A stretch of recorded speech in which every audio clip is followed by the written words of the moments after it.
What up, everybody? Welcome back to the Razzball Fantasy Football Show. Playoffs are upon us. We got your roster setting right now on the Razzball Fantasy Football Show.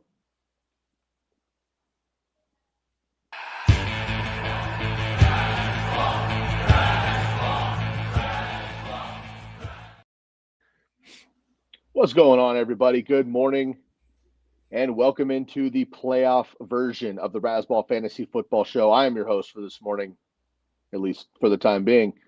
My name is Sky Guasco. You can find me on X at Sky Guasco. Over to my side on the top shelf here, we got Matty Styles. That is Styles08 and below, off a multiple trip bye week. Some of you think he just needed a rest, but Derek's such a key figure here at the program. We just gave him preemptive playoff buys. That's what we do here because I'm a company man. That's Derek Favret.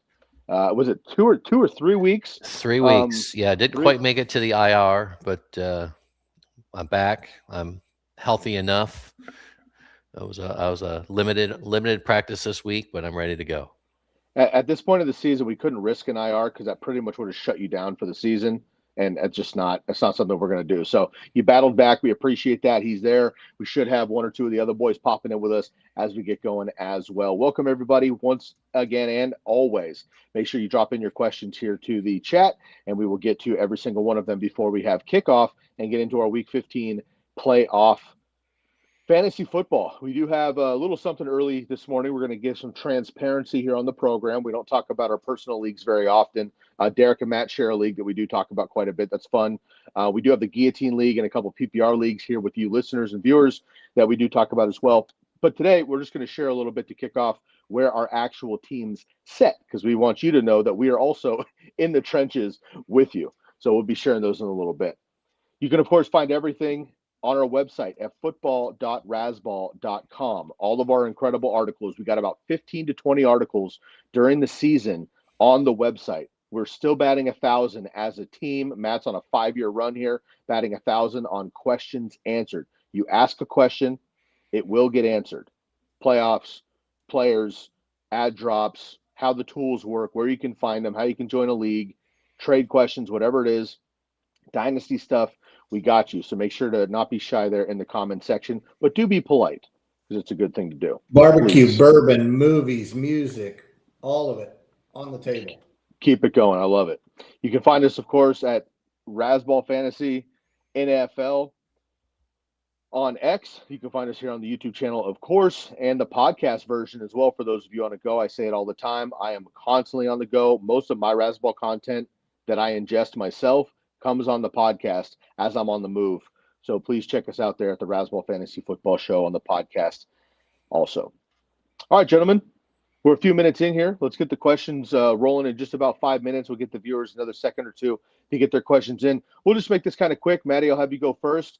Just check in, say your morning salutation, however you'd like to do that. And then just let us know how many of your personal leagues, Razzball affiliated or not, you're in the playoffs. And if you want to give a 2-minute version of how things are going, better or worse, heading into the playoffs, let us know. Deke, I'll let you go second. I'll go into it, and then we'll get into our questions. Good morning. Good news is I'm here on the show. The bad news is, and hopefully my wife is not listening to this, the boss, as I know her, as Derek knows her as well, her best friend, who's a little bit of she's a wonderful woman, but she can be a little much, a little loud, and imbibes quite a bit when it's time to be quiet. It gets louder and louder and louder.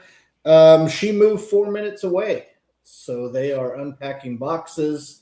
Yes, it is going to be touch and go for me for a while as far as how many things do I have to go be involved in, or how many things can I she can go because she's close and I can just hang out at the house. So forgive me if I seem a little bit off. That's why I'm trying to negotiate that through my brainwaves right now. On the football side, we have 1, 2, 3 collective leagues, right? Or no, we have 4? We have four total, 3 PPR, 1 guillotine.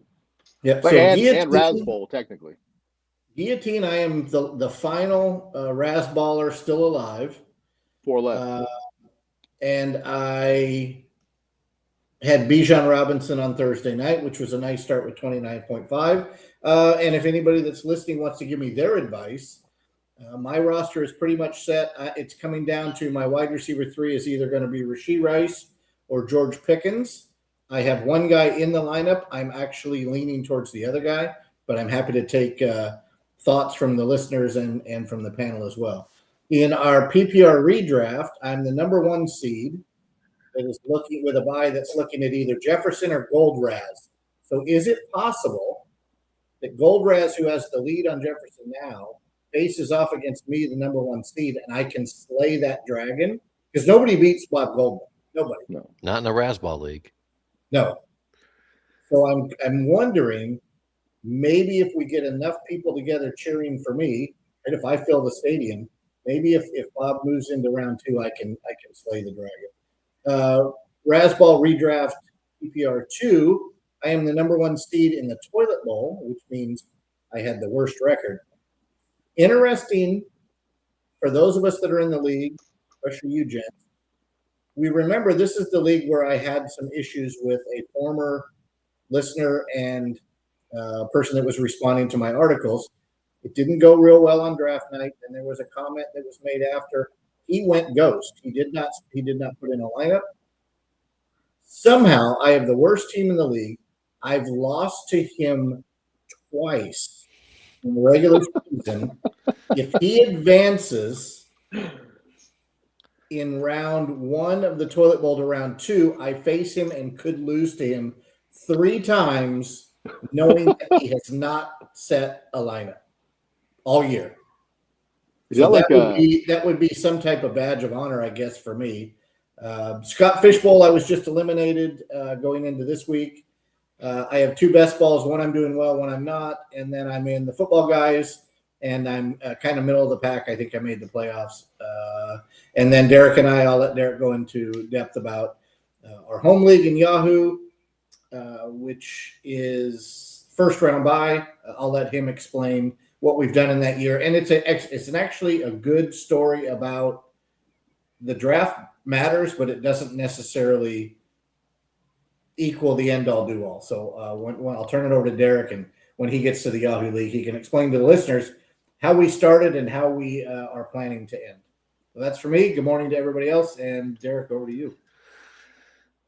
All right. So my explanation won't take nearly as long. 1, because I'm saving my voice, but 2, because I hadn't had as much success as my good buddy up there has. So I did make the playoffs in Scott Fishbowl, but I was eliminated in round 2. So that one is done.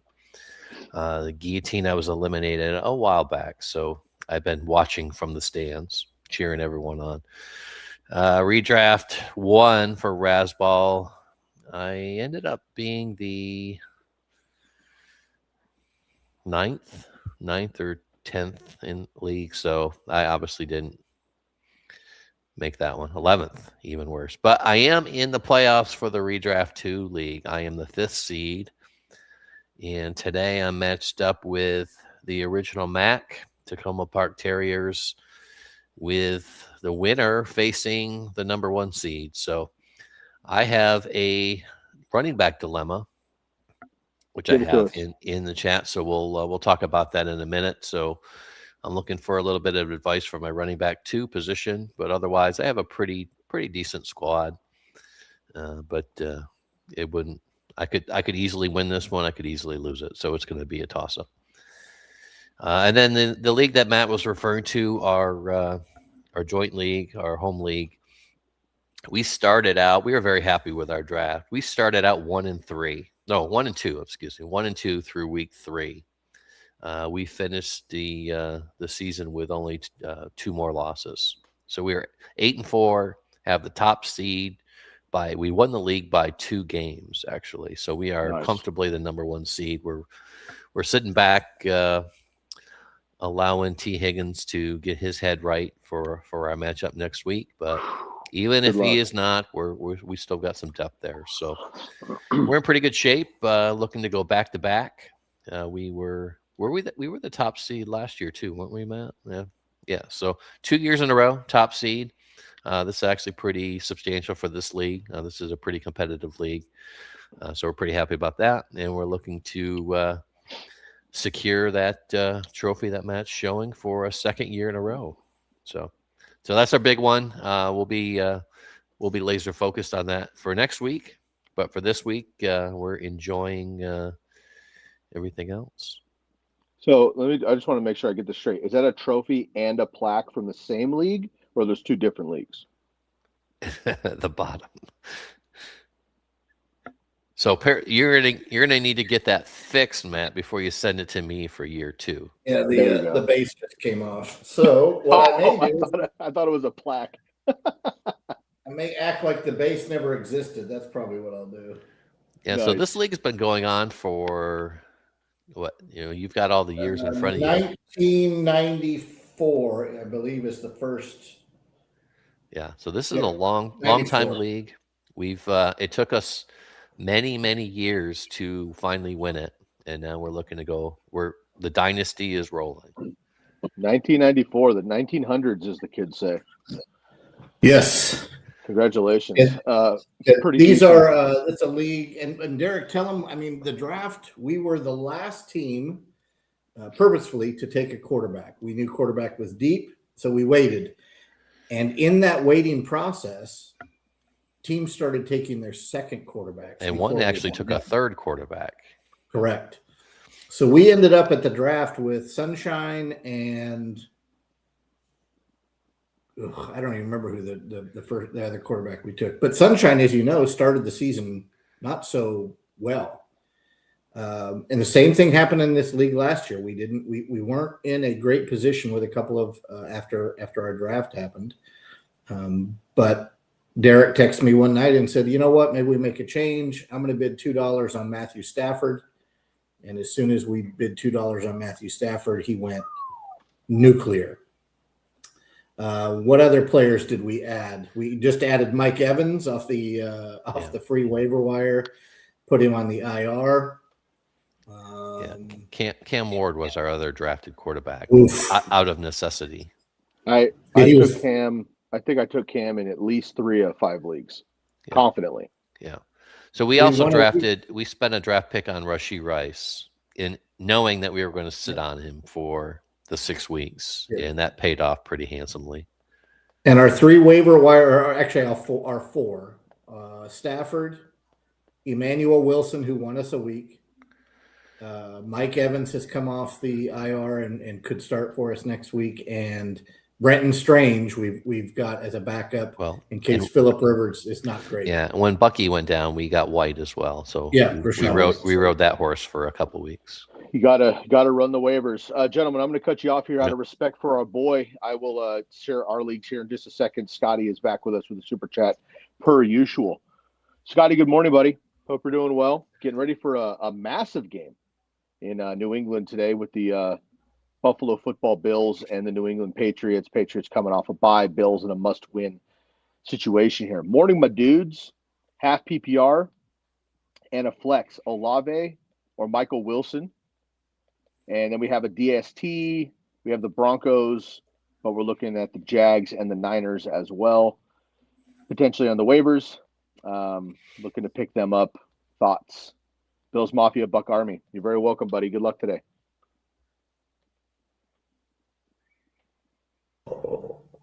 I love Michael Wilson and had him in almost every league. Ended up dropping him because he just wasn't getting the playing time. And I dropped him right before Marvin Harrison went down. So before he got the playing time. I was able to re-require him in a couple of those leagues, but where I needed him most, he didn't do what I needed him. Razzball was one of them, right? It was too late by the time he really started going. So, and the matchup is not good for the Cardinals this week, which means that they're probably going to put up 35 points against Houston. But right now, Houston is the best statistical defense in the NFL, and they're really, really good against wide receivers. So I'm going to lean Olave. I don't have a problem with Wilson, but I'm probably leaning Olave. I like the Broncos. The Packers don't normally put up a lot of points. Jordan Love will put the ball into harm's way at times. He does take sacks at times. But the other 2 defenses that are on Scott's question, I like better. I like the 49ers at the Titans, even though the Titans have looked better as of late. I'm trying to remember who the Jags play. I'm scrolling. Jets. Yeah, I would probably lean back into early season Jags, but I wouldn't argue Jags or Niners, and I'd probably prefer one of those this week. And if you can find a way to hold the Broncos, I would do that. Yeah, the wide receiver question is a good one. It's half PPR, so you really want to look at targets more than anything. And what I see, unfortunately, is a downtrend in targets for Olave. I do like him at home this week against Carolina. I mean, that's not a bad matchup, but when you look at Michael Wilson and the targets he has with Harrison out, in particular. I mean, these are just crazy numbers. In 3 of the last 4 weeks, he has 15 or more targets. In 3 of the last 4 weeks, in each of those weeks, he had double-digit receptions and went over 100 yards in each of those 3. The other one he didn't. He had 7 targets at Tampa. So a little bit of a rolling the dice here. I'm going to stick with Wilson. I think there's a higher upside there. I know this is half PPR, but I'm gonna stick with him. If the Cardinals are going to do anything against the Houston defense, Wilson has to be involved. He has to get the targets. He may not get the yards that we saw that we've seen some of these other matchups, but this is a tough matchup. But I'm going to go that way because Olave's targets are just not trending the same way. So, in Houston, I mean, in New Orleans, for bless their hearts, they are playing pretty well. And in fact, their defense is actually not a bad play for the playoffs. So we've talked about it a little bit, but offensively, I just can't trust where Olave's at. He's not getting the level of targets that he was earlier. So I'm going with Wilson here. As far as the defense, stick with the Broncos. I don't, unless you. I mean, it depends on the drop. If you're talking about dropping the Broncos for one of those, I'm not doing that whatsoever. But if there's another drop and you want to just pick one up the stream, then I'm fine with that. And I kind of like the Jags probably a little bit better than the 49ers. But if it means dropping the Broncos, then I am not doing that whatsoever. So I would say stick with the Broncos. Stick with who got you here. They are one of the top defenses. Go roll with them. And I mean, unless you've got some crazy scoring, defenses really shouldn't. You can't predict defensive touchdowns, so defenses really shouldn't. Be the difference between a win and a loss in the playoffs, most likely. So stick with the better defense and just go with it. Before you go, I was unaware of the Olave targets going down. So with that, and I was aware of the Michael Wilson target. So I'm going to change my selection based on Derek's analysis to Michael Wilson as well. And Derek said what I was meaning to say in a better way. If you have to drop the Broncos to get one of the other two, I'm not dropping the Broncos because they're good down the stretch. And they have been good. And they lead the league in sacks. Easy way to get points for your defense is sacks. Sacks turn into strip fumbles. They turn into interceptions, etc. So if you're dropping some also ran handcuff running back like Tank Bigsby for the Jags and the 49ers, I'm good with that. But I'm not dropping the Broncos to start one of the other two. Yeah, and just to clarify, since they're week 11 bye, Olave's had 13 targets in 12, 7, and then 5 last week. So it is trending the wrong way. Not to say it's going to continue to trend that way, but it just concerns me. At this point in the season and in our fantasy playoffs, we want to see the other way. And Michael Wilson, even though it's a tougher matchup, he's 3 of the 4 weeks with double-digit targets. So I think that's just a better play, a better opportunity. Oh boy! All right, you guys are both Broncos more or less on the thing. And let's see. Good morning, Davey. Let me get through this question Morning. here. We'll bring you in for Scotty. All right. Okay. Okay. I'm going to start with the DST first here. I'm going to go Jacksonville. Actually, pretty. I don't want to say easily because it's a DST and it's fantasy playoffs, but they've been absolutely on fire lately. They're second in the league this year in turnovers, behind only the Bears. They get the Jets this week, who, regardless of who's at quarterback, I don't see them lighting up the scoreboard. Jacksonville's in a must-win situation at home. I like that a lot. I also like the Niners. Of course, I'm biased, but against Tennessee, coming off a bye and fresh, I think the Niners could go nuts. They're just a little bit beat up. That's why I have them behind Jacksonville. I'm actually personally okay dropping at this point of the season. We're going week to week here. I'm okay dropping Denver because I like both Jacksonville and San Francisco and a few other DSTs schedules this week and the next couple. I know Denver's been amazing, and if you want to hang on to them, fine. Green Bay hasn't been putting up a ton of points, but they certainly can.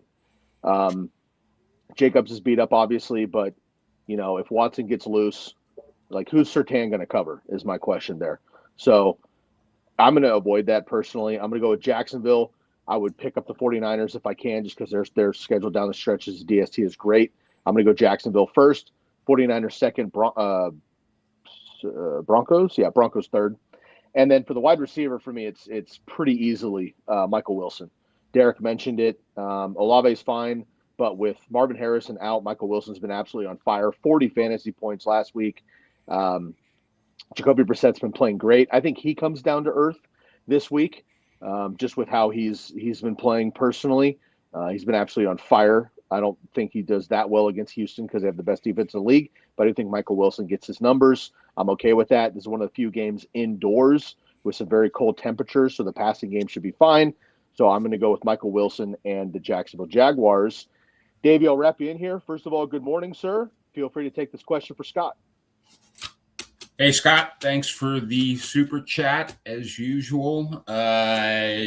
For the first question, it's going to be Michael Wilson for me. It's just a better passing offense. Olave's been dealing with a bad back. He'll play today, but I'm not looking for a lot out of their passing offense. As far as the defense goes, I agree with Sky on Jacksonville. I'm not super fired up about letting go of the Broncos, but I'm also not totally sold on hanging on to them either. I'd rather take a chance on a defense with probably a better schedule. So Jacksonville's the top for me. I'm not really crazy about the 49ers, though. My experience in fantasy with bad defenses is it doesn't matter who the matchup is, they're still a bad defense. So the 49ers just don't have the defense this year. They've got a lot of inexperience. They're not getting a lot of sacks without guys like Bosa in the lineup. And Bryce Huff's out now, and the turnovers aren't necessarily there. So I'd go with Jacksonville. Don't disagree with dropping the Broncos. Yeah, I like that. Good call. The Niners are.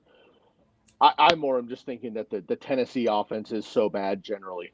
But you're right. I mean, Bosa and Warner and a lot of these guys, Huff and stuff being out, that's tough. Scotty, we appreciate you, man. Thank you. Best of luck the rest of the way here for the fantasy playoffs. Thank you all season long, always, man. You've been with us for many years, always contributing at such a high level. We really appreciate you. Thank you from us and Bob as well from back in the day with Bobby Lamarco running the ship. So we appreciate you, man. Best of luck to your Bills this week and throughout the rest of the fantasy playoffs. And hey, congratulations to Uncle Josh Allen on his baby to come, my man. I'm sure that's a big deal for you up there in Buffalo. Appreciate you. All right, boys. We get to pull up the other couple of questions here. Davey, as you had been jumping on, we'll save it for a little bit. We'll get to the questions, but when we get our next break, I will let you share how your leagues have been throughout the season. If you have any bye weeks, if you have any, your leagues didn't work out, injuries, whatever. Matt and Derek have already shared. I have not, but I'll wait till the end. That's no problem. Next time we have a break, Dave, I'll give you that space. So if you just have that up and available, however you'd like to share that, be totally fine. Let's get into the rest of our questions here. Cosmo, good morning, buddy. Half PPR, Ken Walker, DeAndre Swift, and Dart or Brissett in a 4-point touchdown league here at quarterback. So, gentlemen, we need a running back and a quarterback in half PPR. Styles, you're up first. Yeah, I say this often on this show. Some of the selections that I make seem very easy to me, but then I have selections that I have in my own teams that would seem easy to other folks. So for me, I think it's proximity bias, right? You're so used to your team that it's hard to sometimes make those decisions internal. So for me, this one, if it was me, I would not. I don't have a second thought. DeAndre Swift and Jackson Dart. Brissett against Houston is not a good matchup. They could put up a lot of points if it turns into some type of shootout. But give me Dart, and I think Sky, you were the one that gave the stats last week or the week before about Dart. Number one quarterback since week 7. Yeah, fantasy points per game. And he missed 2 games. And give me DeAndre Swift. At worst, he's in a 50-50 split. Ken Walker, we have no idea what that split will be week by week. So I'm going to go Swift in a weather game, and I'm going to go Dart over Brissett. Yeah, for me, I'm going to go Swift as well. It's not a great matchup for Swift, but I agree with Matt that Swift's likely to have more touches than Walker. It could go the other way, but I'm betting on Swift over Walker in this situation. I know from the the gap versus zone tool that it could be a favorable game for the Seahawks, but I'm still going to stick with Swift here. And I'm going to go with Dart as well. It's a 4-point TD league, so I'm going to go with the running quarterback. And if there were actual football teams playing that game, that the score of that game could be 200 to 150. But it's still going to be probably a high-scoring game. I'll take Dart. He's been running a lot, and he's been having plenty. One of the reasons he's the number one guy since week 7 when he's played is he scores running the football. So give me Dart over Brissett. Yeah, really, I'm just going to summarize what the prior 2 fine gentlemen have already said. I'm going to go with Swift and Dart as well. And the reason more that I like Swift, kind of Matt alluded to. I mean, the carries are relatively split. He's had more snaps than Charbonnet, but he's not really getting the quality touches that we really want, or he's not turning them into those quality points that we really need. So I do think Swift is the better play. Cleveland started out as one of the hardest defense to run against, but over the last 6 weeks, and if you look at our tool, we average our data over the last 6 weeks, so we start to see the trends as they move through the year. And over the last 6 weeks, Cleveland is giving up the 12th most rushing yards per game at 110 yards per game. So you can definitely run on the Browns. It's supposed to be a cold game. I don't think there's too much of a weather concern, but I do like Swift having that opportunity. And again, as we've seen, that Cleveland is a defense you can run against. And then just like Dave said, for Dart, in a 4-point touchdown league, I want more of an opportunity to get some of those running touchdowns, and Dart provides that. So I'm okay with Dart as well at quarterback. If it was a full 6-point passing touchdown league, I would consider Brissett over Dart, despite the tough matchup. But I certainly like Dart in this league. Chicago and Cleveland, 10 degrees but clear. New York Football Giants and Washington in New Jersey, snow game under 30 degrees. Generally, a snow game is not the worst for quarterbacks. Flashback to, I think it was 2011 Brady or something against the Titans, that one game. Put up like 59 real points. But I think snow actually helps a quarterback like Jackson Dart. If they divert the pass or something, he can just run more. Washington, of course, as we know, completely devastated on defense. I think the Giants have a nice game today at home. with a lot of guys getting healthy there. So I'm going to go with Dart pretty handily over Brissett. Great quarterback, great story, great run. Houston has beat all the best quarterbacks in the league, and shout out to Brissett, but he's not on that list in general. So I like Houston at home in this game. So give me Dart, and then I'm going to go Swift as well. I never trust Ken Walker, haven't for 3 years. Even if he gets all the way to the goal line, which we see constantly, it's Charbonnet. So if he gets a 60-yard run down to the 3-yard line, Charbonnet is going to score. They're going to have the same amount of points anyway. So give me Swift against the Browns, and I'll take Jackson Dart against Washington. Thanks, Cosmo. Good luck, buddy. All righty. Good morning, Isaac. Half PPR, Likely or Theo Johnson? Do we have an update on Mark Andrews quickly? I know he popped up on the injury report, questionable. I'll look into that if you guys don't have it in front of you. But Likely active. Or Theo Johnson? He is active. Okay. Yeah, Andrews is Dave, active. I'll have you. Okay, Dave, I'll have you kick it off here. Matt's taking a quick break. Yeah, I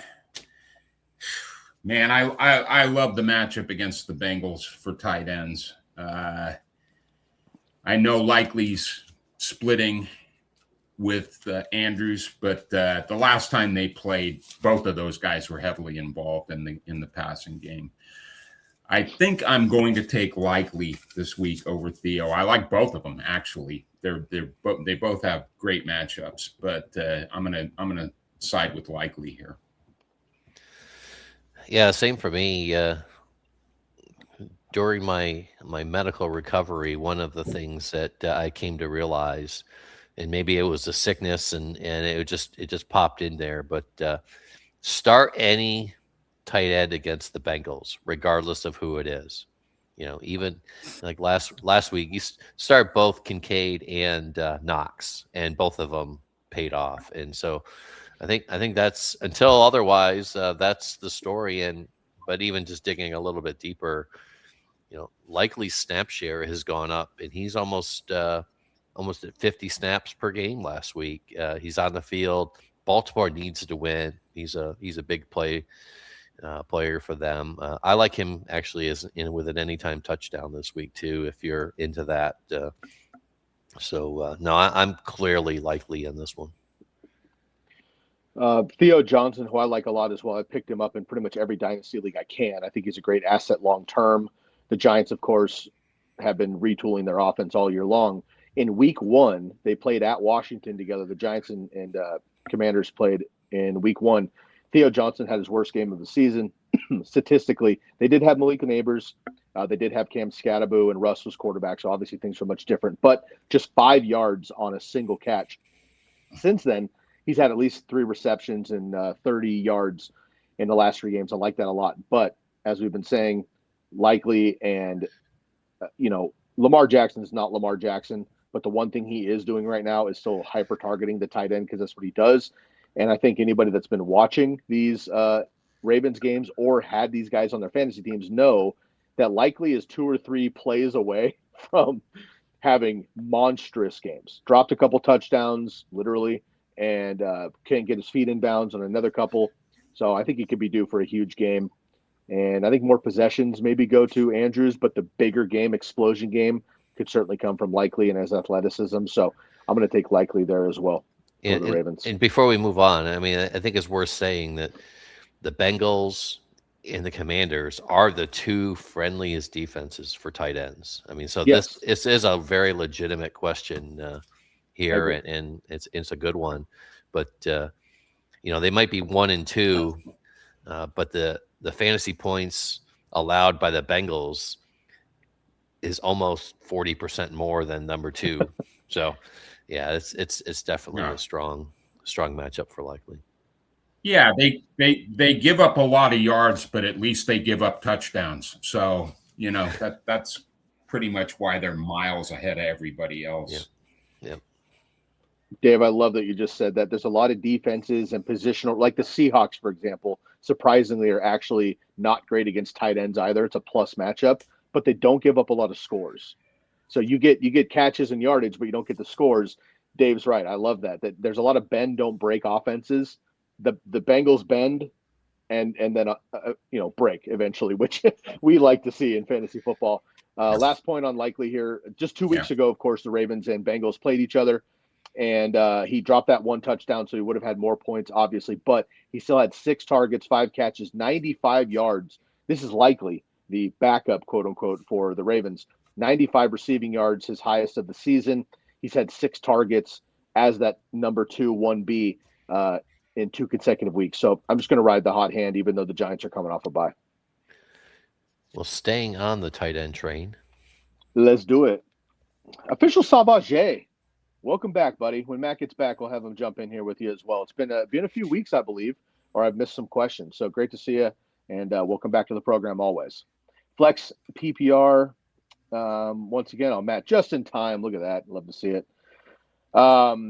Theo Johnson, Mark Andrews, Kareem Hunt, and Tyrod Taylor. So this is Tyrod Taylor. Tyrone Tracy. Let me start over. Theo Johnson, Mark Andrews, Kareem Hunt, Tyrone Tracy. Thanks, Jen. So this is a flex position question. 2 tight ends and 2 running backs in full PPR.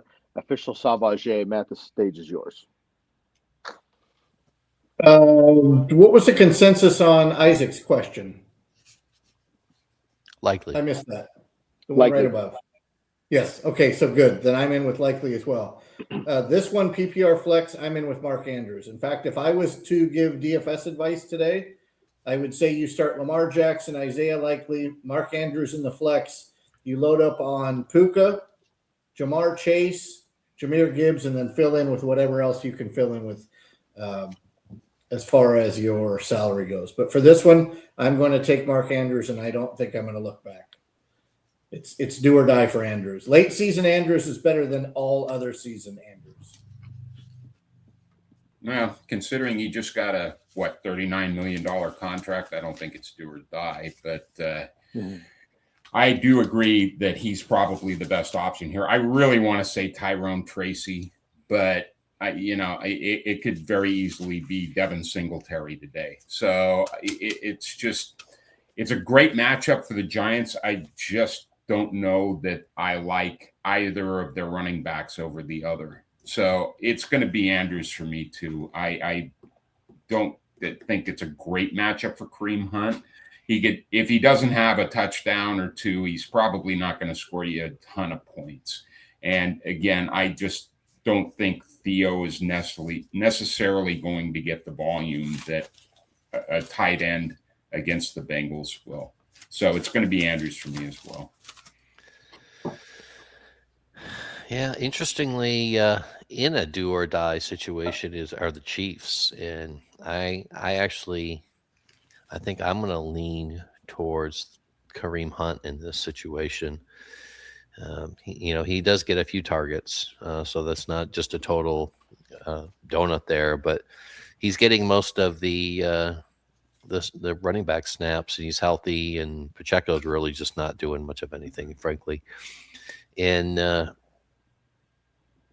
the Chargers are a little bit more vulnerable to zone rushing, which what Kareem Hunt runs behind. So I acknowledge the Mark Andrews play, and I just got done saying play tight ends against the Bengals.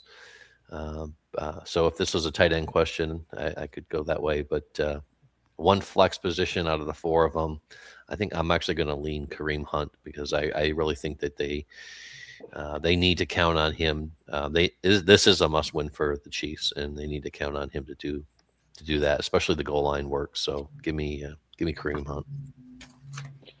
Oh boy, Derek, I was hoping you would just make a consensus. I could be like, yeah, I agree with the guys, blah blah blah.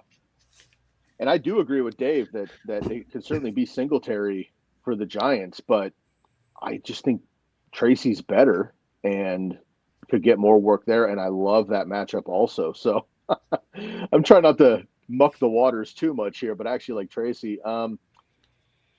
I think with all of this though, with the breakdowns and everything, I'm gonna roll with Andrews strictly because it's the Bungles.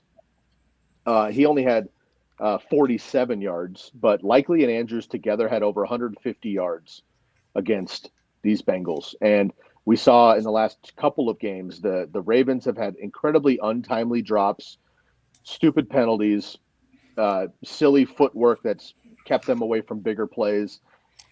This is a must-win for both teams. I mean, the Bengals are technically not eliminated yet, but the Ravens need to get it together immediately, and they just played each other, and the Bengals had quite a showing. So I'm going to go Mark Andrews here, pretty much on faith that they get it together and it works out with a TD here. He does have a sore glute, which none of us like, but I think of all the injuries, that's something that shouldn't mark him too badly. So I'm going to go with Mark Andrews as well. Good luck, Savage. Great to see you back here, buddy. Cosmo's back, different league, half PPR, Metcalf or Michael Wilson. We've talked about Michael Wilson quite a bit, but we also have DK, who had a nice game with Rodgers the other day. Where is that Pittsburgh game? Is that in Miami? It is. No, it's in Pittsburgh. It's in Pittsburgh. It's on Monday night. Monday night. Monday. Man, I like what Derek said earlier about the Michael Wilson volume, but maybe Aaron Rodgers has taken over the play calling and realized that Arthur Smith isn't good at that, and he's going to give the ball to Metcalf. Give me Metcalf based on the fact that he looks to be back in the fold, that Rodgers is looking at him, and it's against a horrific pass defense. Actually, for me, Miami's not terrible against wide receivers. As far as PPR points goes, they're not great, but they're not terrible. And I know Houston's great against wide receivers, but I just think that I'm going to get more volume out of Michael Wilson than I am going to get out of DK Metcalf. So I'm going to go with Wilson here. And I want to ask a question.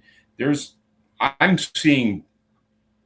not seeing all the questions, and I'm not sure we are all seeing all the questions, because there's some up above that I didn't see get answered that since I joined the show. So I just wanted to ask. There's a guy that's been asking about Tony Pollard, Monangai Dowdle, or Chris Rodriguez this week. And a guy below that has got a question that I didn't see us answer either. I'm seeing that one coming up in two more questions. So. Yeah, okay. I see the same thing. Yeah, okay, that's great. Then fine. Moving on. Yeah, this is a tough one here. I'm pulling up our defensive slot versus wide and looking at total PPR points per game. And Houston is 10th best and Miami's 11th best. So they're both about 25 to 26 points per game total. And the difference I see, though, is there's really not much of a difference, mostly out wide versus in the slot. But I'm looking at Metcalf as well. Other than this one anomaly last week in Baltimore, I mean, he doesn't have a single game this year with double-digit targets. He's just not getting them for whatever reason. So where we know Michael Wilson is, even though it is a really tough matchup, and I do think that Arizona will be playing from behind. So I'm going to stick with the hot hand and go with Michael Wilson, especially because it's a full PPR. Me too. I'm sorry. I'm looking at the next question, but this is a half PPR, but it doesn't change my decision. Same. DK's got a couple of bigger plays with the last month or so with Rodgers, which is nice to see them click here. But we've been talking about it for a couple of weeks. We're talking about it this morning. The volume Michael Wilson's getting is beyond Devontae Adams and Aaron Rodgers. I mean, against the 49ers, fine defense, not great, but whatever. 18 targets, 15 catches. Versus Jacksonville, solid defense. 15 targets, 10 catches. At Tampa Bay, kind of a rough game, 7. Marv was back. Last week, 16 targets, 11 catches, all over 120 yards. He had 2 touchdowns last week. Against the Rams, also a solid defense. So just give me Houston. I would temper expectations maybe, but give them 10 to 12 targets, which any wide receiver would love. And let's give him 80 yards and maybe a score. And I think that could still outpace DK potentially. So I'm going to stick with Michael Wilson as well.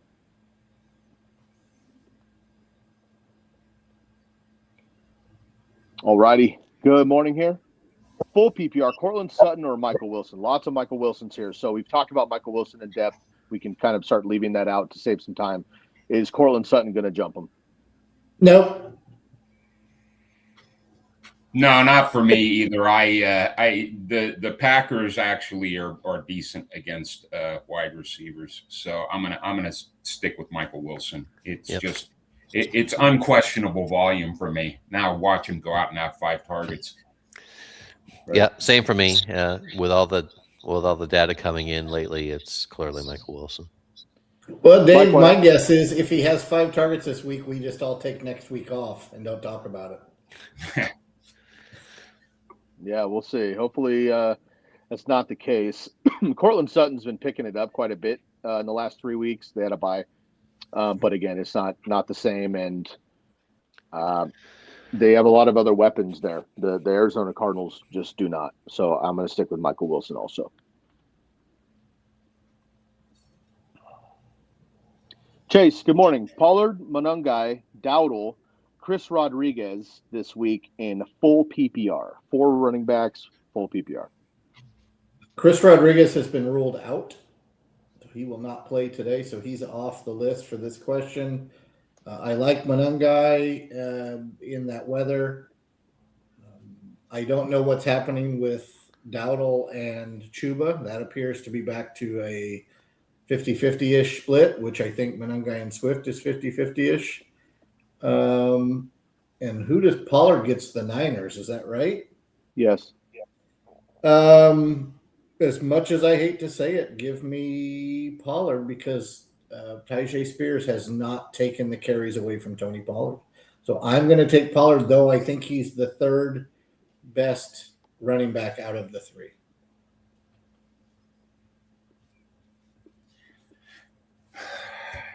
Yeah, it comes down to Pollard or Dowdle for me.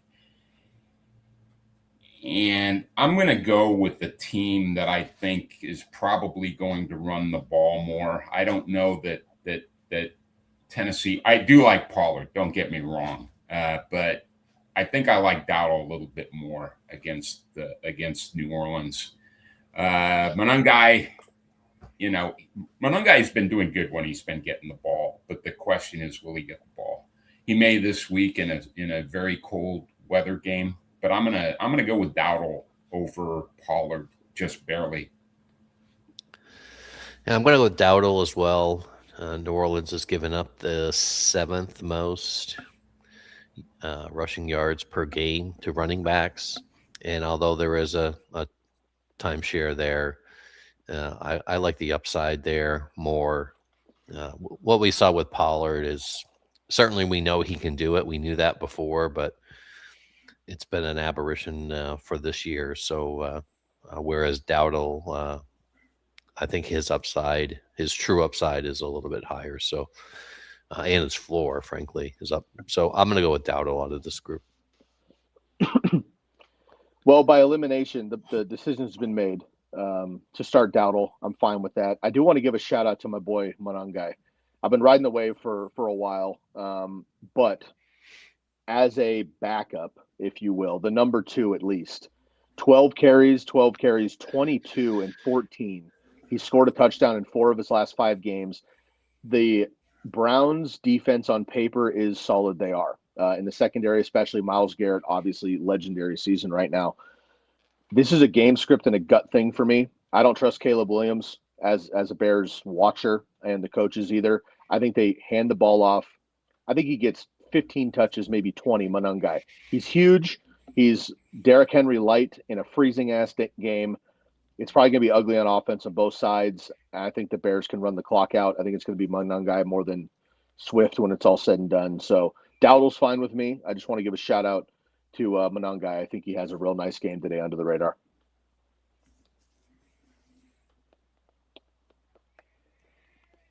DST question. San Francisco versus the Titans, Philadelphia versus the Raiders. If it's Kenny Pickett starting for the Raiders, then I'm going Philly. And if it's Geno Smith starting for the Raiders, I'm going Philly. So give me Philly.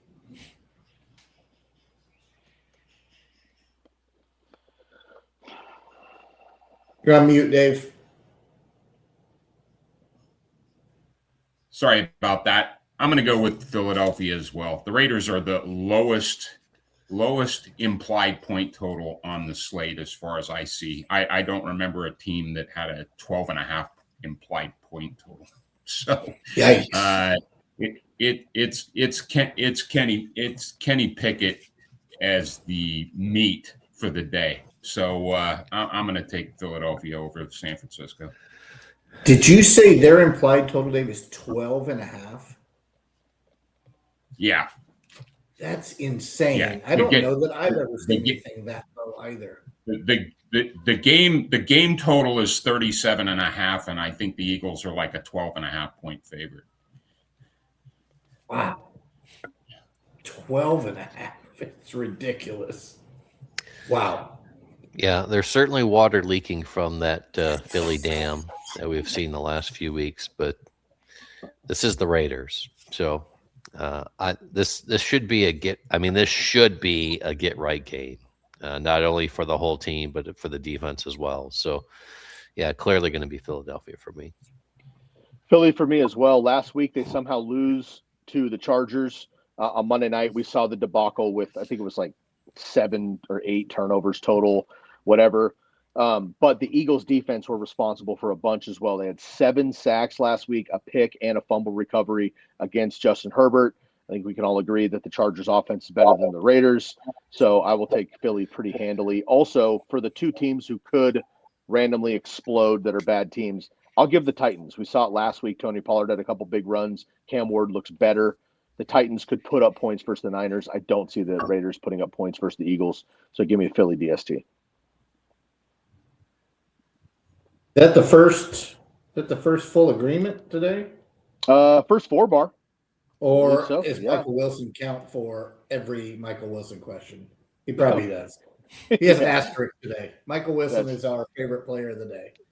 That's true. That's true. Tune in for the Razzball play of the day, Michael Wilson. Nice. I like it. Jeffrey, good morning. What's up, my guys? Happy football Sunday. You better believe it. I need some advice here. We got to start one out of the 3. Start one of the 3. Swift, Pierce, Aaron Jones, full PPR. This one, again, I think is pretty easy for me. And I don't doubt Benungai with 14-plus touches this week. I think Swift will have just as many, if not more. So I disagree slightly with Sky on that. But I think it's going to be a basic 50-50 split, 49-51 maybe. I'm not starting Alec Pierce with Phillip Rivers. I would start Jonathan Taylor, and I would probably look at Tyler Warren. But I'm not convinced until I see Grandpa do what he's supposed to do. Aaron Jones has a good matchup. However, if you look at Aaron Jones, if you look at Dallas lately, their defense hasn't been awful, and I think Jordan Mason outpaced Aaron Jones last week. So I'm going to go with the cold, the weather, and the fact that I think the Bears do not necessarily have to lean on Caleb Williams today. They are looking ahead to next week, which is Packers Week 2.0. So I'm going to lean into DeAndre Swift this week. Yeah, for me, I really don't want much to do with the Colts offense today. I know Phillip Rivers is a good quarterback. Yeah, that was a while ago. The last time I remember a coach being pulled off the bench to quarterback a team, the Falcons stuck Steve DeBerg out there.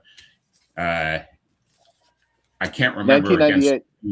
Yeah, I can't remember against which team, but it was an unmitigated disaster. I mean, they ended up pulling DeBerg out of the game like at halftime. He'd already been sacked like 8 times. So I'm not a real big fan about for the Indianapolis Colts today. I just don't trust Aaron Jones. I don't trust Minnesota. their offense is variable and usually kind of, crap. And like Matt says, Dallas has gotten a bunch of guys back, so they've started improving. They're still not very good, but they're better. So it's going to be Swift for me in the weather. Yeah, for me, the numbers are going to tell the tale. We'll start with Pierce.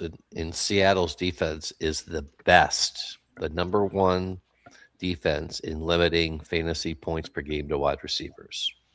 Not even mentioning the fact that he has a new quarterback throwing to him. Just that matchup it just couldn't be a worse matchup in this situation for them. So he's definitely out. But as you both have alluded to, Dallas has been better, and our numbers show that as well. Over the last, again, we averaged for the last 6 weeks. They are a top 10 defense in limiting rushing yards per game at 81 for running backs. So,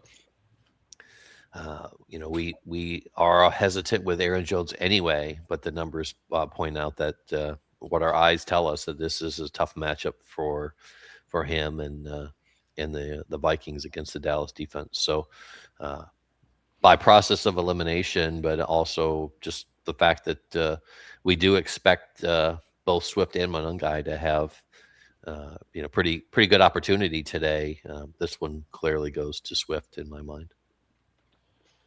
Likewise, you guys have covered it. I'm going to go with Swift here as well.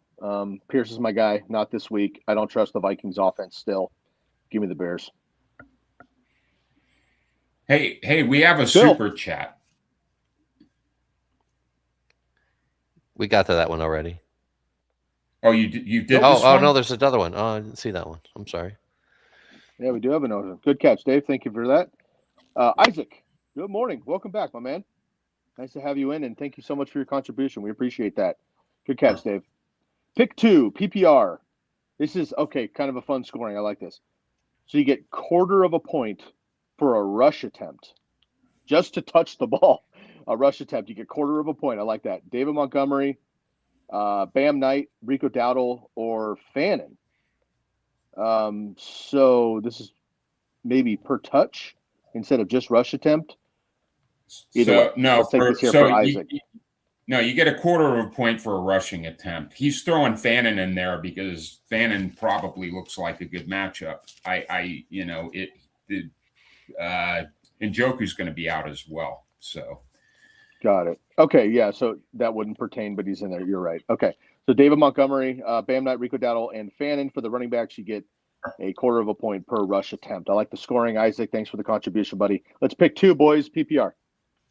So this is, Dave, you're smarter than I am. This seems Scott Fishbowl-ish, but he would have probably put tight end premium in there as well if it was true Scott Fishbowl. I know you've got your shirt on, or one of your shirts. I think, so this is similar, right? Didn't Scott Fishbowl give us a 1/4 of a point for rush attempts? Yeah, SFB is always premium.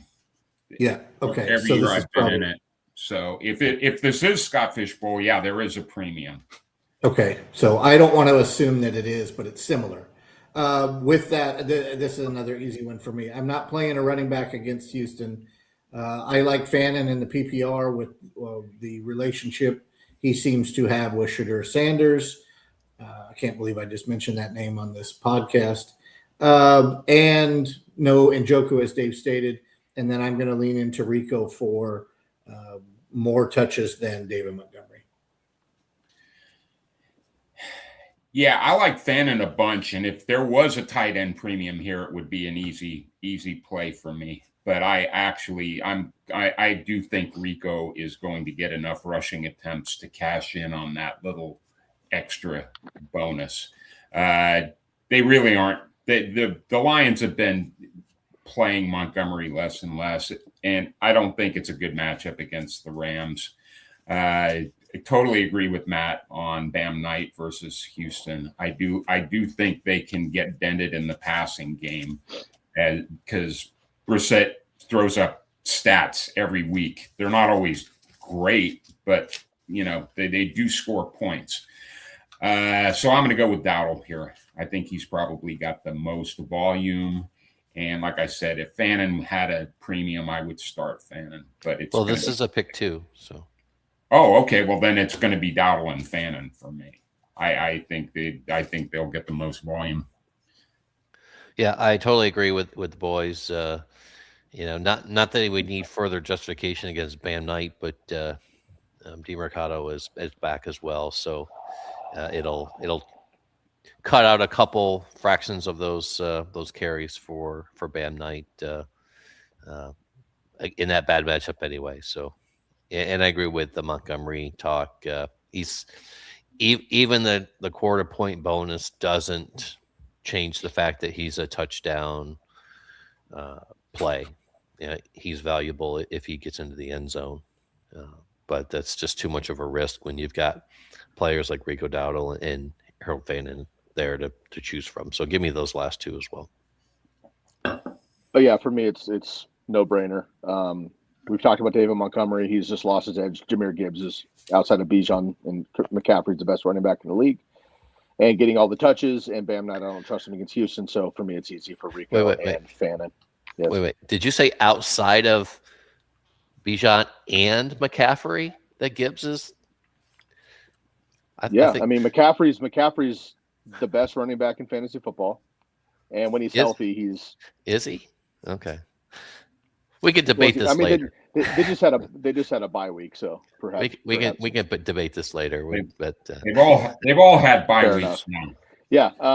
Either way, Gibbs is the best running back in the NFL. It'll be good. Okay, Gibbs is the best running back in the NFL. Yeah. David Montgomery is not. Rico and Fannin pretty easily for me. All right. But that is a good question, though. I mean, I know Bijan has already played, so we can't, answer this truthfully. Maybe for next week. But if you had your fantasy league in the playoffs is contingent on one of those 3 running backs, matchup? Which one do you play? Jahmyr Gibbs, and it's not even close for me. Today, I would play McCaffrey. I'm going to go McCaffrey. Yeah. Same. Well, I mean, maybe we'll answer this question for next week. I like McCaffrey. I like McCaffrey against Tennessee better than I like Gibbs against the Rams. Yeah, that's fair. That's fair. Maybe Gibbs will have another 10 receptions for 17 yards. So what we're saying, even at the top of the fantasy running back spectrum, it's still matchup dependent. Yeah, always. Well, not always if you're comparing them to anybody else. But let me put it this way: if I've got both of them, they're both starting.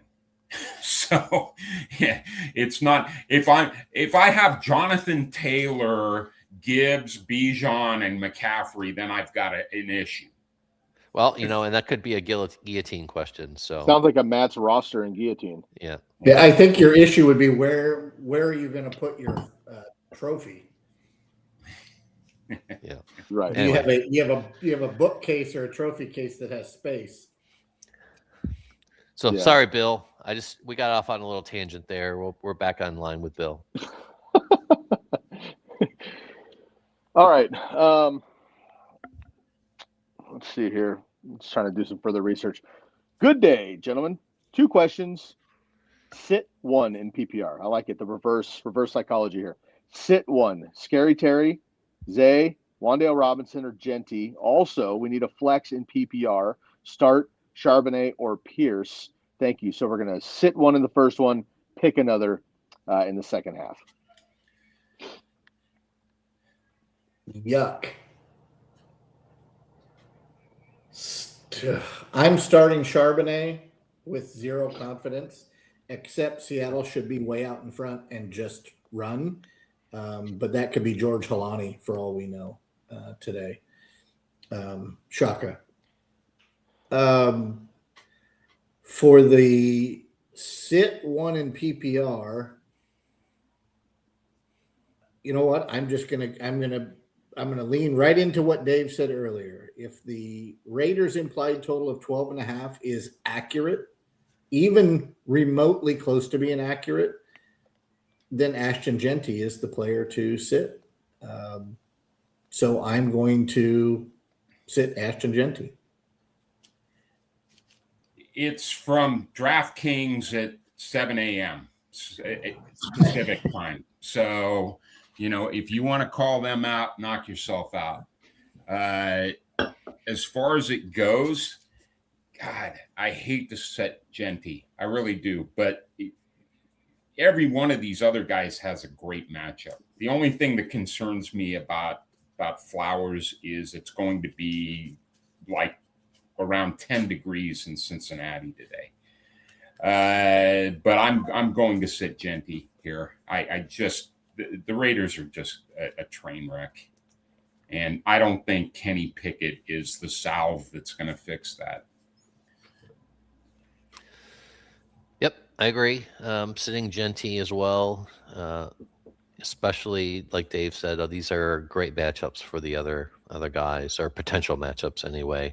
So a lot more opportunity there, and this is a PPR. When you look at Genty, he hasn't, without looking, guys, what week, Raiders week, is the last week that he had more than 20 rushing attempts, 20 or more rushing attempts? Boise State? Close. Yeah, week 5. Yeah, it was week 6 against Tennessee. He had 23 rushing attempts. So for ever since then, he has not cracked 20 rushing attempts since then. So yeah, the potential is just not there.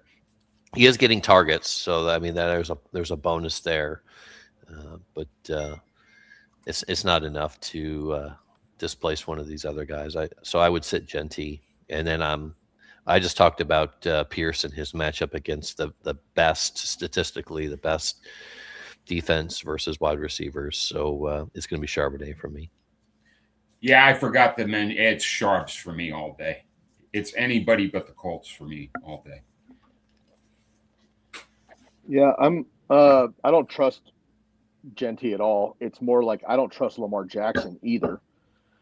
The Bengals just beat up on the Ravens. I get it, Zay, whatever, and Genty. I agree with what Dave said. I could easily sit Zay and start Genty as well, and a gut feeling. So I'll cop out of the first one, but my answer, I guess, would be sit Genty.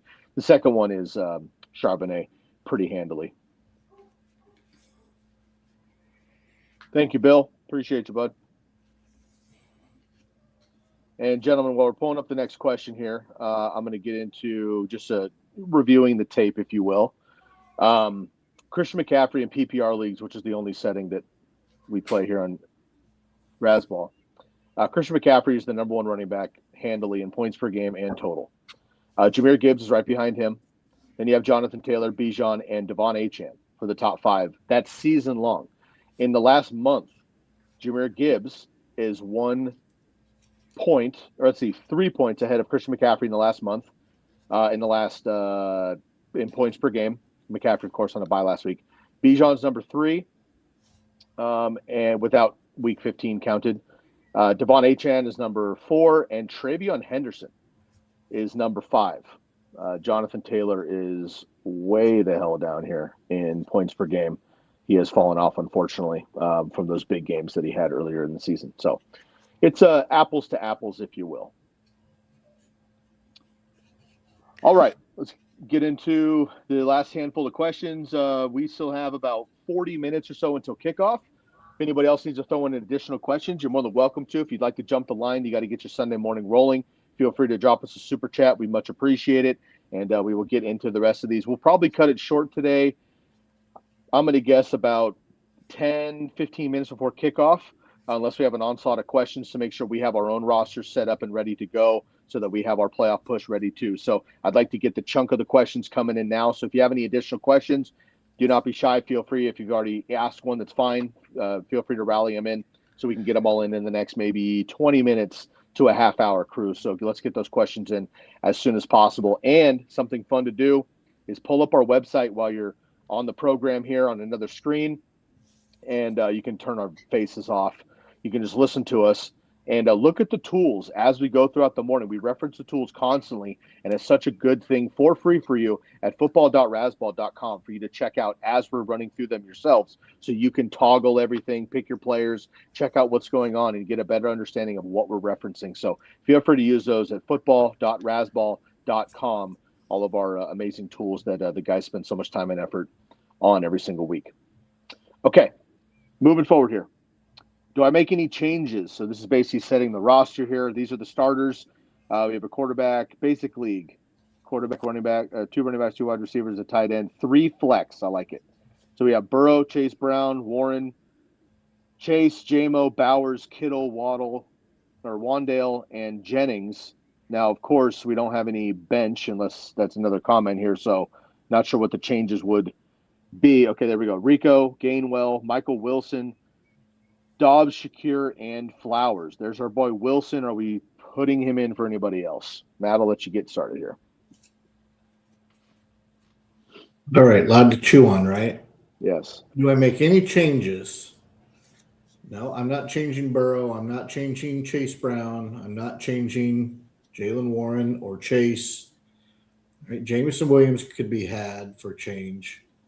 I guess he's starting Bowers, Kittle, Wandale, and Jennings. So 3 flex. So Bowers would be the tight end. Yeah. Yep, 1, 2, 3. So that's Wilson. I would consider starting Wilson over Kittle in a matchup that I'm not sure Kittle needs to be leaned on.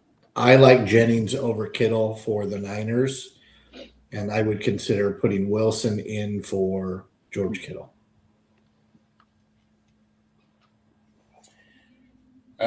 For me, it's buy Bowers and give me Michael Wilson. I just the Raiders, God, and the Eagles are actually very good against tight ends anyway. So I'm going to take Bowers out and I'm going to put in Michael Wilson. Yeah, 2 things stand out to me here. One is 3 Bengals with Burrow, Chase Brown, and Jamar Chase. I'm certainly keeping Burrow and Jamar Chase. I don't love the Chase Brown play, to be honest. I mean, Baltimore is one of the best in limiting running back yards, believe it or not, in our tool. They're 3rd best. And I know he gets his targets and there's opportunity there. I don't really see a slam dunk replacement, though. I mean, I do like Rico, but I'm not sure. I mean, if your gut says stay with Chase Brown, goes Chase Brown. The other thing is I got to find a place for Michael Wilson in this lineup. You got to have that potential in there. And does he say that? Doesn't say this is a PPR, so we're going to assume that it is. I think I'm going to actually put Michael Wilson in for Wandale Robinson. I do like the matchup. I do like his opportunity there, especially because he does excel with short passes and then yards after catch potentially. So that actually is in play today. So maybe actually Jennings. Maybe I said Jennings actually. I think Matt said that the 49ers may not need to do as much, and I think I'd rather have Kittle in the lineup than Jennings. So I think that my recommendation is going to be to insert Michael Wilson for Jennings. And I'll roll the dice with the 3 Bengals. Jeez. I've had all this time to chew on this, and I'm in between about 4 players. I agree with Dave. It's just so hard to keep Bowers out. Because I also agree with Matt that it may not need to be a big Kittle game. Either one of those guys could have 2 catches for 80 yards and a touchdown. I mean, they're amazing, but it's tough there. My boy Ricky P is back, so that's good, and maybe affects Jennings a little bit. I think there's a lot of ground and pound in this game. A lot of McCaffrey. So I'm a little bit nervous about Jennings. And Wandale's just gotten too much volume. He's absolutely on fire right now. And so is Jamison Williams. So I'm going to sit Jennings and start Michael Wilson. I'm okay with the rest. It's a great question. It's a fun one to break down. That's a great roster too, and it's playoff time. So I would expect rosters to be like that, but I like it. Real quick, Scott Eminger's back. Scotty, welcome back. Thank you. Good catch, Dave. Not sure why the super chats aren't popping up to the top there, but thank you. Good catch. Hopefully, haven't been waiting too long. We have another one after Scott that just popped up as well.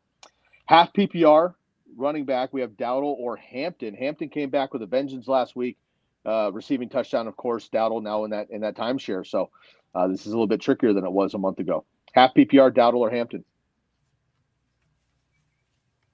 I want to say Hampton. Both opposing defenses are playing well enough.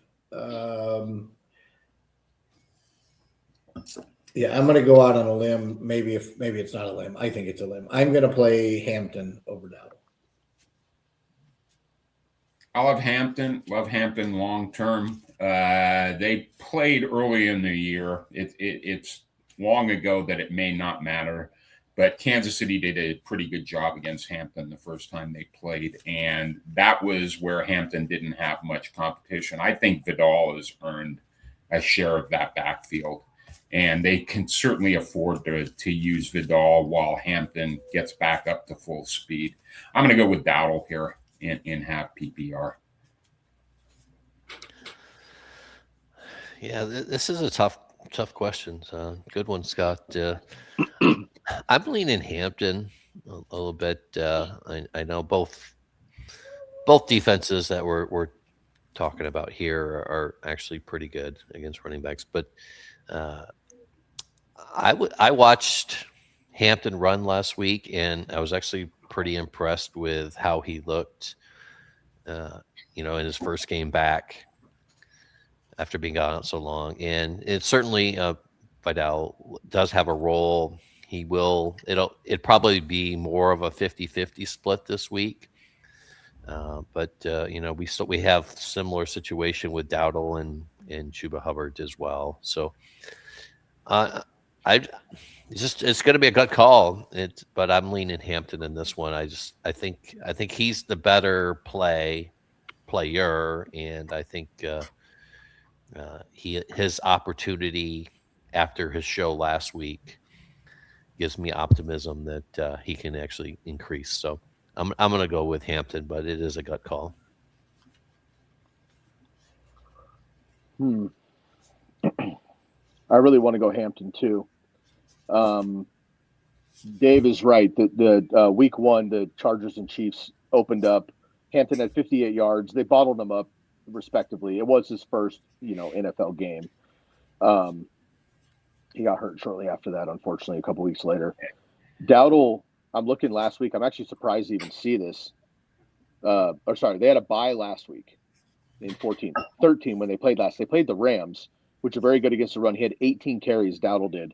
Just 58 yards, but still got all the work. And he's been doing that still. So I'm gonna stick with Dowdle, I think, reluctantly. I think there's more explosion with Hampton, certainly. But we keep saying this and it's not happening. But until the Chiefs are actually off my TV, I have to believe that the Chiefs at some level. And we know that Chargers took it to him week one. Herbert had a huge game. He kind of, baseball slid to end the game and stuff and all that. And they were a bit fired up about that. So I think the Chiefs show up a little bit, whether they win or not, whatever. But I'm going to go Dowdle here reluctantly. He had a nice game against the Saints a few weeks ago. So give me Rico Dowdle by a nose. I'll mention another factor for me is the Chargers are running out of tackles. Trey Pippins is going to be out again this week. He's going to be out this week too. So it's a patchwork line that showed very much last week. I agree. I'm going to go Rico Dowdle here, but just by a bit. Thank you so much. We appreciate the super chat. All right, J Mac, what's up? Thank you for the super chat as well. Appreciate you guys coming in hot.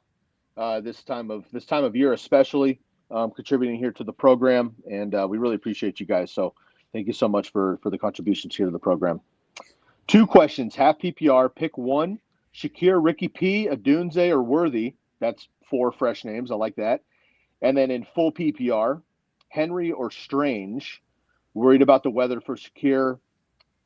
But lean on him with the weather. It could help Henry. All right, so we have 2 different questions, 2 different leagues. One is half PPR, one is full PPR. I don't like Ricky P in a game where I don't think they have to throw, but I like Ricky P as Ricky P. Adunze coming off of a missed week and sub-freezing temperatures in a game that I think the Bears are gonna throw. I'd be curious the last time Xavier Worthy did anything of note. I don't know that he's playing football every day or every Sunday. But again, the Chiefs are the Chiefs. They want to keep playing football and they want to keep winning. And it's still Rashee Rice and Travis Kelce and Kareem Hunt for me. I'm going to, I guess, ride the Shakir wave that I did last week, and it didn't look great. But I'm going to go ever so slightly with Shakir. And I don't have a problem with either one of the tight ends, but I'm going to go with Strange in the better weather situation. Wow, I really am struggling with the first part of the question. Pearsall's actually been back 3 games already. I inserted him in my lineup one of the first weeks back, and it was a non-PPR league, and he gave me 0.8 of a point. He hasn't been doing anything since he's gotten back. That's probably why we didn't notice he's been back. I just can't trust Pearsall right now. He may be back to full health. Bye week may just magically repair him, and the 49ers may throw 40 times against the Titans. I just can't go with Pearsall here. Adunze hasn't done anything lately. He just missed a game. But I'm with Matt on Worthy. I don't know what Kansas City's doing with Worthy this year. It's last year he was like the magic bullet. They were using him all over the place. Now he's barely getting used. So for me, it comes down to Shakir and Adunze, and both of those games are probably going to be in bad weather. But I'm going to go with the game where something's on the line and there's going to need to be offense. And the Bills are they're playing for the division today. So are the Patriots. So I'm going to go with Shakir barely over Adunze. But I don't really like any of those guys much. It's going to be Shakir for me. And for the tight end, I agree with Matt. Brenton Strange. It's just so much better, and the Bills are allowing the fewest PPR points to tight ends. Mike Gesicki with Joe Burrow notwithstanding. It's funny. They're up to like 7.2 PPR points a game, and Gesicki raised their average like 1.5 points just last week. But I'm gonna go with a Strange over Henry this week. So I'm going to save us a lot of time because I want to echo exactly what Dave said.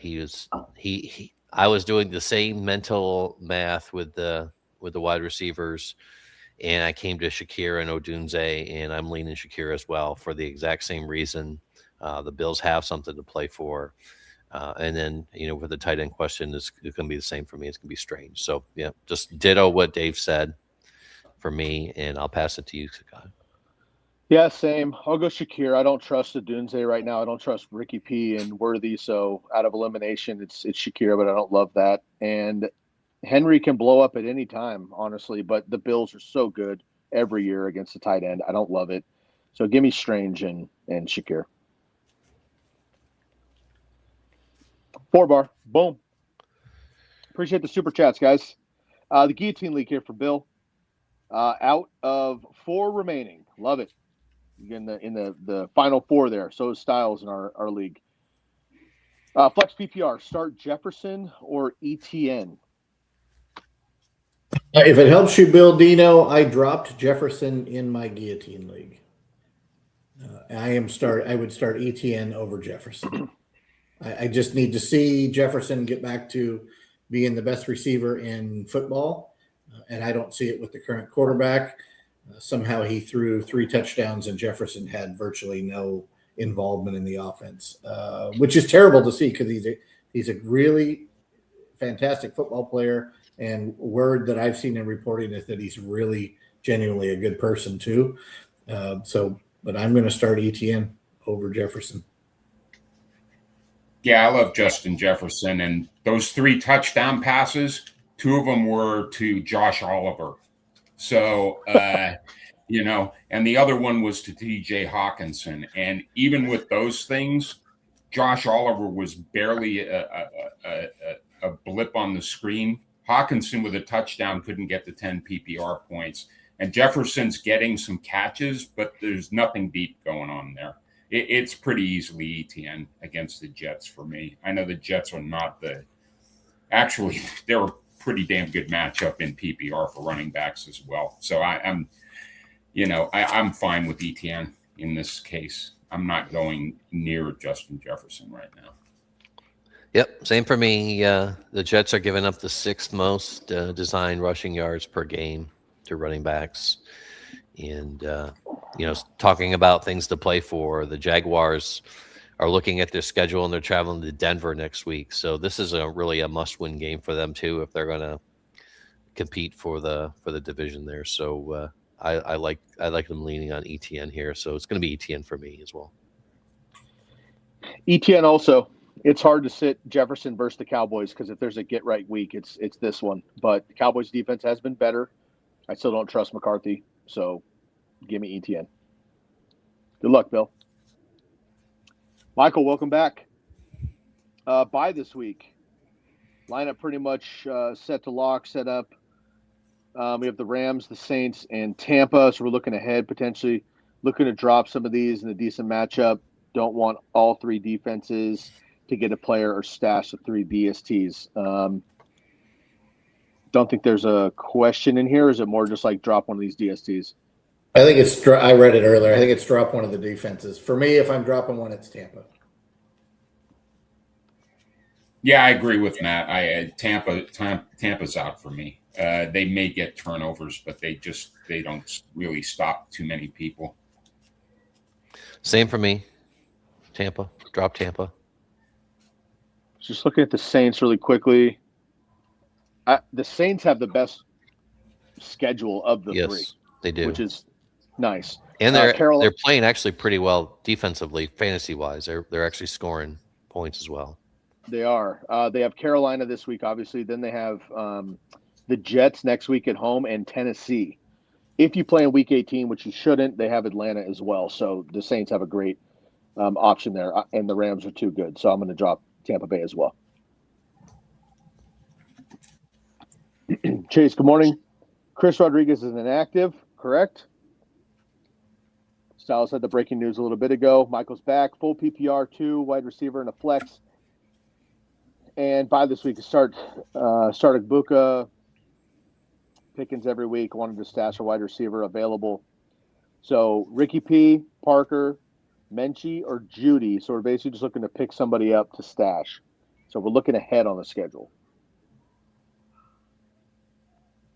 I don't understand this, but I'm not dropping. I'm not dropping Igbuka or Pickens for any of those other players. If that's the question. I'm assuming he has a roster spot. What I'm not assuming is I know what he's talking about. I guess that's Ricky Pearsall. I guess that's Parker Washington. Menchie, you guys would have to help me. Is that the guy for the Jets? Yeah, that's my guess. And Jerry Jeudy. I think out of the 4,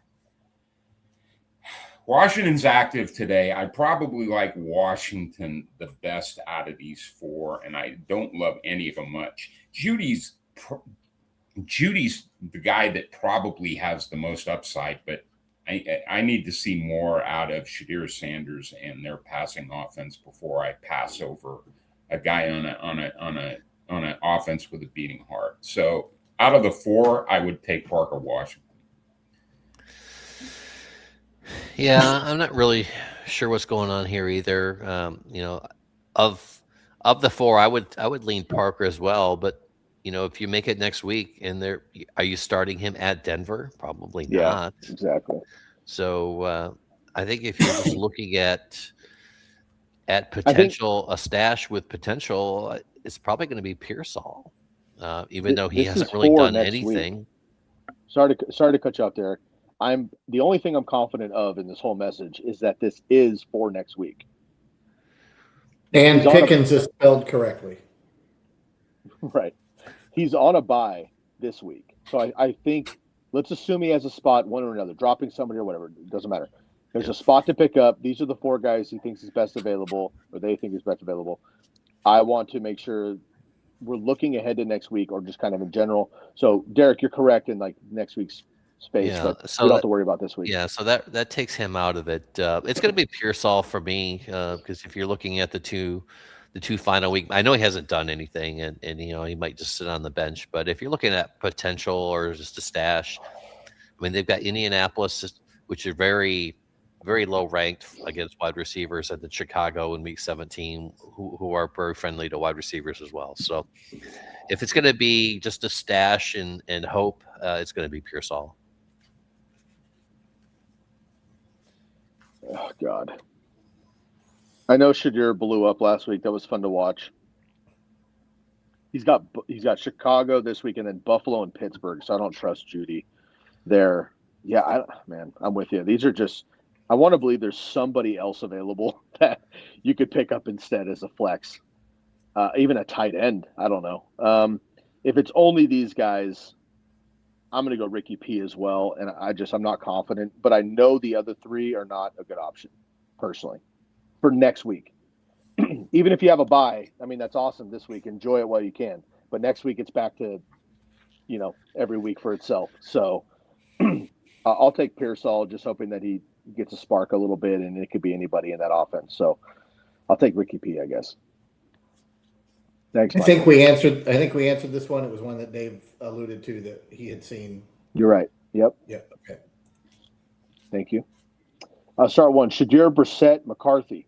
Whew. Now, I'm going to say it real quick because it's going to taste like bile.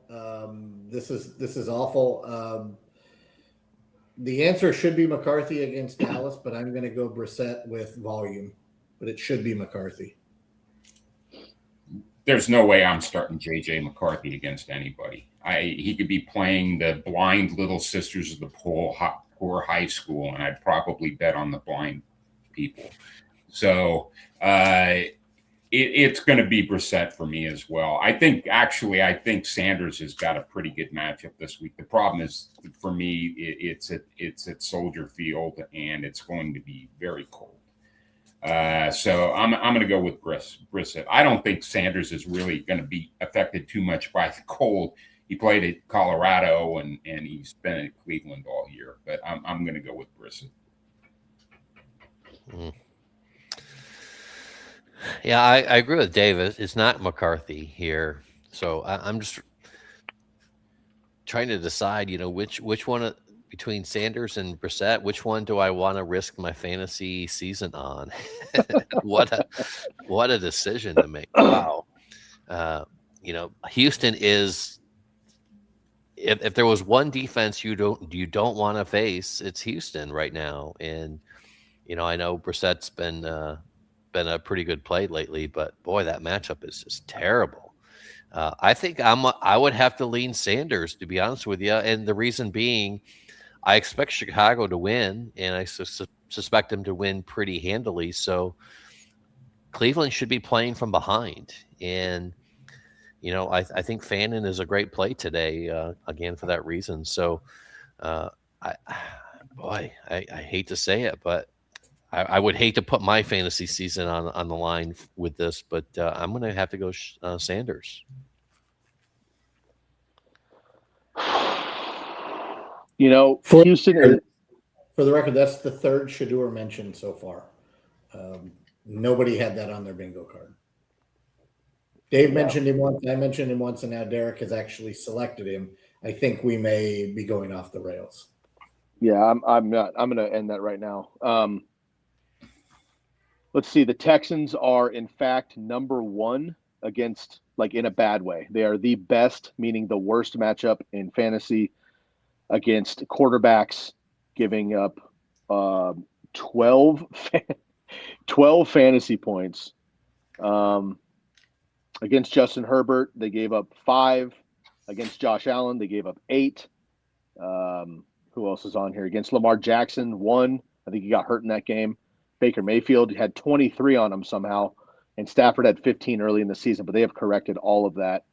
I'm really worried about it. I'm going to say all that because I shouldn't pick Jacoby Brissett, but I'm not going to pick Shedeur Sanders. There's going to be a lot of running, I think, for the Browns in general. And I just think he could make some mistakes there in that game coming off that high horse. So give me Jacoby Brissett, just temper expectations. I don't think there's blow-up potential for either of these guys. But Jacoby's been playing very well and consistent. So I'm just going to hope for the best here and go Jacoby Brissett. Definitely not McCarthy. I think we addressed this. I think he placed this as a super chat down below, correct?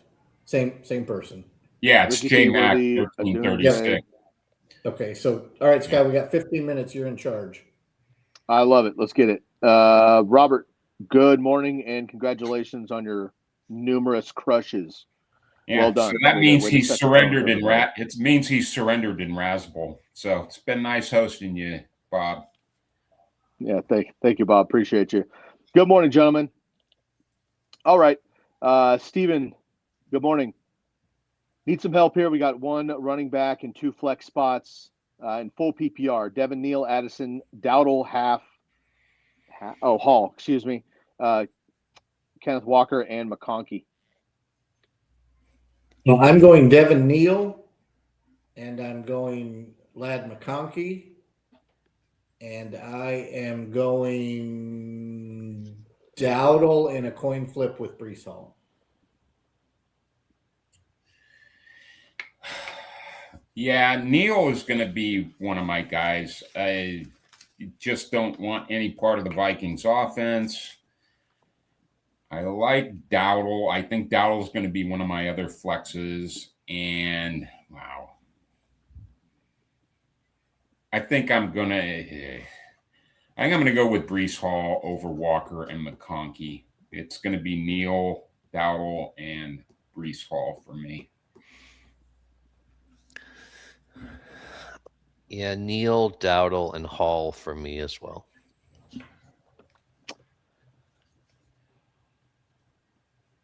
Yes, correct. Same. Who's the starting quarterback for the New York Jets today? Brady I think it's Cook. Fields. All you have to do is hand it off. I'm just asking a question. Fields and Tyrod Taylor are both out, so it's Brady Cook. That's not Dalvin Cook, Sky.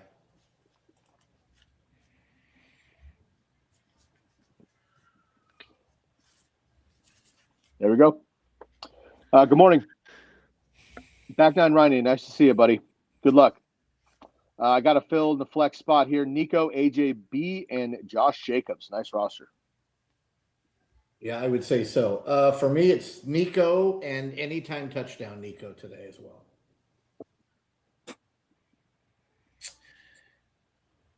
Yeah, I think I'm going to go with Collins as well, especially if this just happens to be a PPR or even a half PPR. A.J. Brown's been playing better, but the Eagles are kind of a mess. I'm not sure they're going to need to throw a ton today. And Jacobs is playing, but I don't know that he's entirely healthy. And I don't really think the Broncos are a great team to run the ball on anyway. So I'm going to go with Collins against the Cardinals. Yeah, I'll go with Collins as well. But yeah, this is a nice problem to have. Sure. I'll go Nico also. I think that Crosby gets a nice pass rush with their offensive line banged up in Philly. Good luck, Aaron. You got another one here. Also getting worked already. Getting worked already from Pitts. Dropped 40 on me. Yeah. Lamar or Drake May. Lamar Jackson against the worst defense in the NFL. Yeah, most of the time I'd go with Drake May as well, but I'm going to go with Lamar Jackson this week. If they've got any hope of doing anything, they're going to have to get it together today against, I know since he knocked them around a couple of weeks ago in Baltimore, but if things were constant and static, they wouldn't even play this game. So give me Jackson. Yeah, this is definitely a ceiling play game if you're up against Pitts. So the ceiling play is certainly Lamar. So I'll take Lamar. I agree, only because you're in the situation you're in. I would not play Lamar Jackson otherwise, just straight up. But yes, the ceiling is there. He could have 5 touchdowns any week. 2 weeks ago versus Cincinnati, he was horrendous. He had 1 pick, no touchdowns, 7 fantasy points. Yeah, 2 fumbles. Yikes. Yeah, I'm going to go with the upside, but I don't love it. Was that the game that he looked completely disinterested? Well, he's still hurt. Mm-hmm. And the type of injuries he has, he can't be Lamar Jackson. You know what I mean? Like, so he's beat up. Last week versus Pittsburgh, he played well and there were did flashes. Well, Flashes of the old Lamar last week. Yeah, and he scrambled. He looked a little more comfortable scrambling, but no, it didn't have that same Lamar burst. I know we only have 10 minutes, so forgive me. Back to Isaac. He did say, Dave, you and I were talking, probably not Scott Fishbowl because it's not tight end premium. So we answered that correctly, I believe.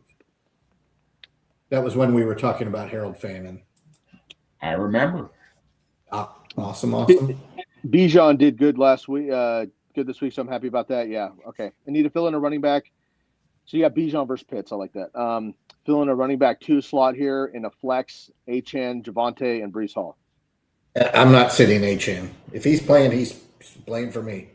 He's healthy enough, right? Yep. Let's see. Dallas has Minnesota. Eesh.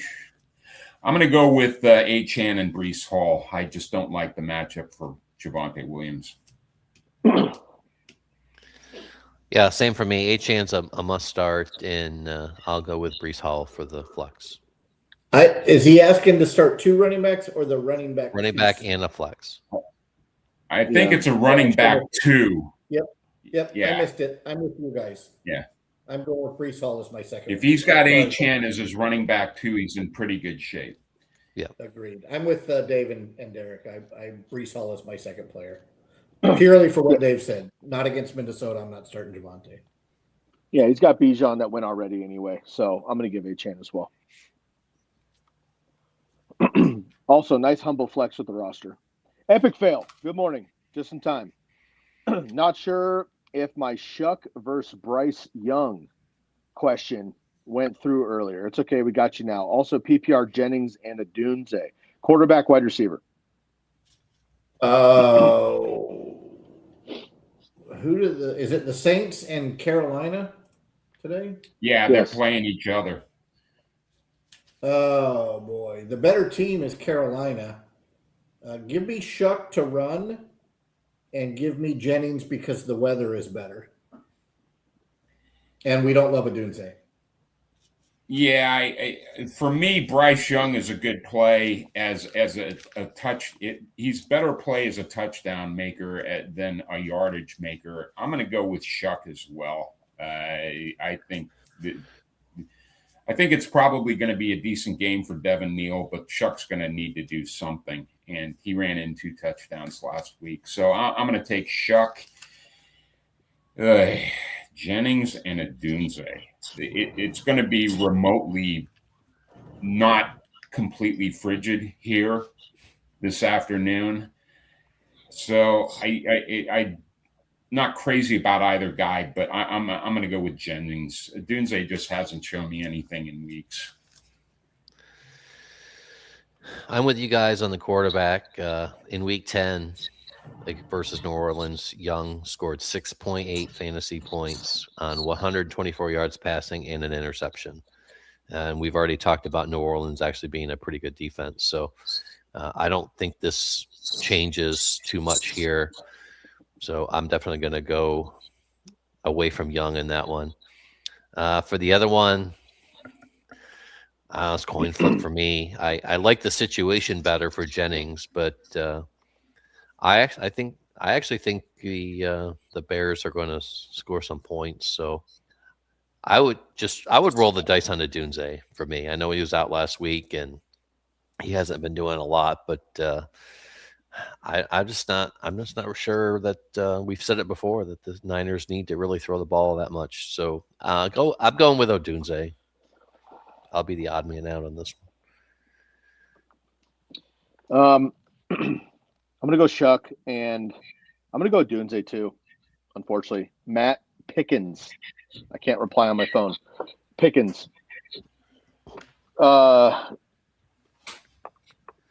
see. Lawrence. Oh, Okay. wait. Couple more questions. Dunze is out. They just posted it. Wow. A change because I saw that he was in. Yeah, we no, didn't it was just I just saw a post about it. All right. Yep, Dave's internet. Ian Rappaport reports he's aggravated his foot injury, so he's out today. Well, that makes that easy. Which is similar to me. I have an aggravated groin, Derek. I have an aggravated groin. Why do you mention me for? I don't because I've known you longer than everybody else. I don't need to know that.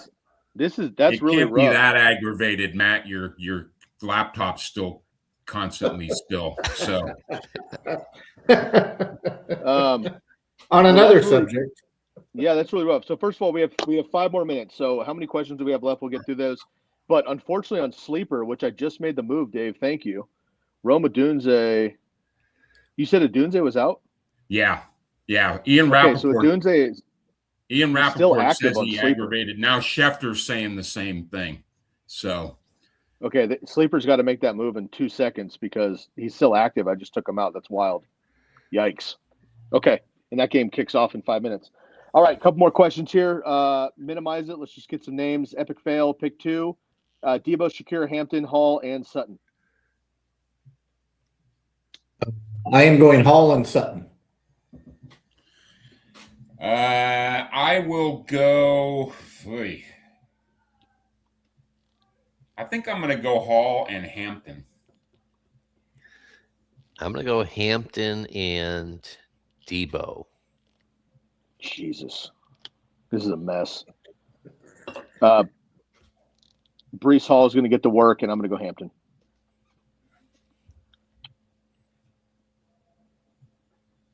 Dylan, good morning. Welcome back.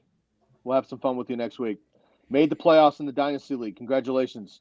Need a flex here. We got Spears, B-Rob, Keaton Mitchell, Trey Tucker, Franklin, and Dobbs. Appreciate you giving us the matchups as well.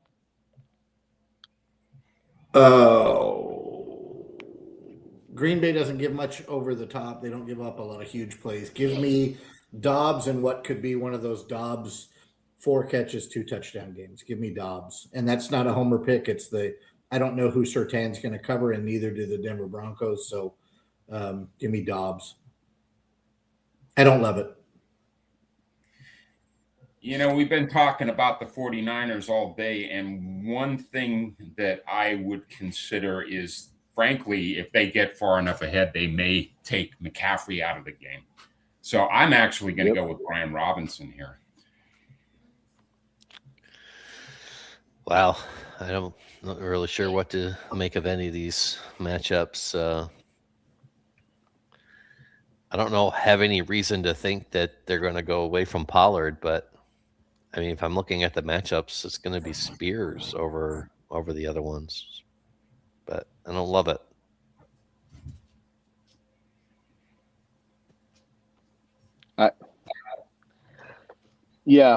Spears, I guess. I'll go Spears.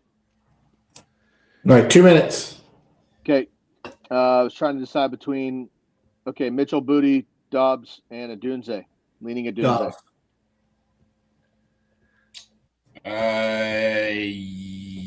Dobbs for me as well.